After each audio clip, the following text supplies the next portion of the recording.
So hi everyone, today we are going to see one memory interfacing question. The question is interface 4K byte RAM with 2K byte ROM with starting address 8000H. In the memory interfacing question, the first thing you need to find is that how many memories you are asked to interface. In this example, you are asked to interface two memories. So in the very first step, what you will do is that you will draw all the components which are required for memory interfacing separately. So let's perform the first step. In the first step, we have to draw all the components which is required for memory interfacing separately. So we have drawn two memories and one decoder. The decoder is necessary when you are interfacing more than one memories. You can see that in the decoder, the input is 3 and output is 8. It means it is a 3 to 8 decoder. The decoder is having enable pins which is E1 bar, E2 bar and E3. In the memories, there are different signals such as address bus, data bus and the chip select. These three signals will be common for all memories.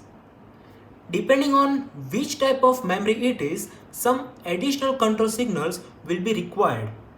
Suppose this memory is 2K byte ROM and this memory is 4K byte RAM. So because of this memory is ROM, one more control signal is required, which is read bar. Why? Because user can only perform read operation with the ROM. Because this memory is RAM, two additional control signals are required, which is read bar and write bar. Why? Because user can perform both read and write operation with the RAM. So the first step is completed. In the second step, we will draw the memory map table. You can see that this is the memory map table. Now why the memory map table is required? So using the memory map table, you can find three information. The first thing you will find is that how many address line is required to interface particular memory. The second thing you will find is that the starting and the ending address of each memory. And the third thing that you will find is that the logic for chip select. You can see that in the memory map table, there are field for two memories. For each memory, we will find the starting and the ending address. You can see that there is address bus which is A0 to A15. Now let's find how many address line is required for each memory. Suppose this field is for 2K byte ROM and it is for 4K byte RAM. Now let's find how many address lines are required for interfacing 2K byte ROM. If we provide A0 to A9, we can interface 1K byte memory. If we connect A0 to A10, we can connect 2K byte memory. Why? Because A0 to A10, it means total 11 lines and 2 raised to 11 will be 2K. So to interface 2K byte ROM, we will connect A0 to A10 address lines. To find the 4K byte, how many address line is required? So we know that if we provide A0 to A9, we can connect 1K byte. If we connect A0 to A10, means 2K byte, and A0 to A11, it means 4K byte. Now let's find the starting and the ending address of each memory. You can see that in the question, the starting address of the 2K byte ROM is given, which is 8000H. So let's write the starting address, which is 8000H, 1000. The value is given in the hexadecimal and you have to convert into binary. So the starting address is given. Now let's find the ending address. Always remember, to find the ending address, we will set all the address lines which is connected to the memory to 1. In the case of 2K byte ROM, the address line which is connected to A0 to A10. So to find the ending address, we will set A0 to A10 to 1. So we will set all the value to 1. Let's find the starting and the ending address of 4K byte RAM. Now the starting address of the 4K byte RAM is not given. So we can put any value in the case of 4K byte RAM. Let's take the value randomly. So I'm taking the value 1 0 1 0 0 0 and 0. So the starting address is this. Now we know that to find the ending address, we will set all the values which is connected to the 4K byte RAM to 1. So to find the ending address, the how many address line is connected? A0 to A11. So we will set A0 to A11 to 1. So you can see that in each memory, in the starting address, the address line which is given to the memory is having 0 value. And for the ending address, the address line which is connected to memory is having 1 value. Now in the memory map table, you can see that the value of some address line is remaining.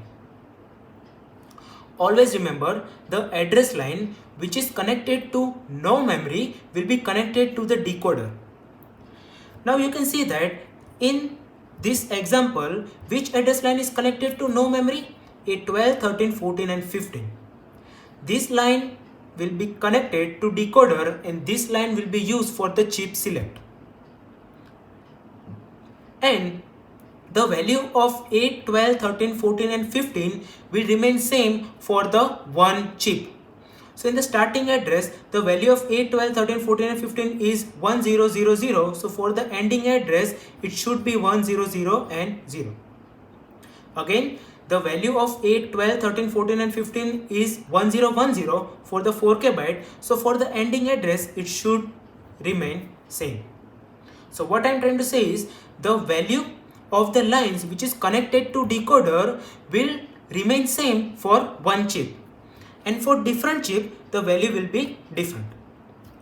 Let's put 0 here. Now the memory map table is completed. In the third step, we will provide all the necessary connection with the help of memory map table. Now let's see the 2K byte RAM. How many address line is required for 2K byte RAM? So from the memory map table, we can see that A0 to A10. So A0 to A10 address line is required for 2K byte. Because it is byte, the size of the data bus will be D0 to D7. For the 4K byte RAM, how many address line is required? So you can see that A0 to A11. So we will connect A0 to A11 and the data will be D0 to D7. We know that the address line which is connected to no memory will be given to the decoder. So let's provide A12, A13, A14 and A15. I have connected A15 to E3 because A15 remained 1 throughout the logic. So we will connect A15 here because here we have to provide the high signal. And for the E1 and E2, there is a bar, so we have to provide the low signal. So I have connected to the ground. Now let's see the memory map table. Now what is the value of 8, 12, 13 and 14 for the 2K byte ROM? You can see that the value of 8, 12, 13 and 14 for the 2K byte ROM is 000. So when we give 000 here, in which pin we will get the output? In the 0th pin. So the 0 pin will be connected to here. What is the value of 8, 12, 13 and 14 for 4K byte RAM? So 8, 12, 13 and 14 for the 4K byte RAM is 010. So when we give 010 in the decoder, in which pin we will get the output? So in the second pin we will get the output 0, 1 and 2. So this pin will be connected to the 4K byte RAM. You can see that in the memory some signals are left empty. So in the read bar we will provide the control signal memory read. In the read bar we will provide memory read, and for the write bar we will provide memory write. And this is how the memory interfacing question is solved.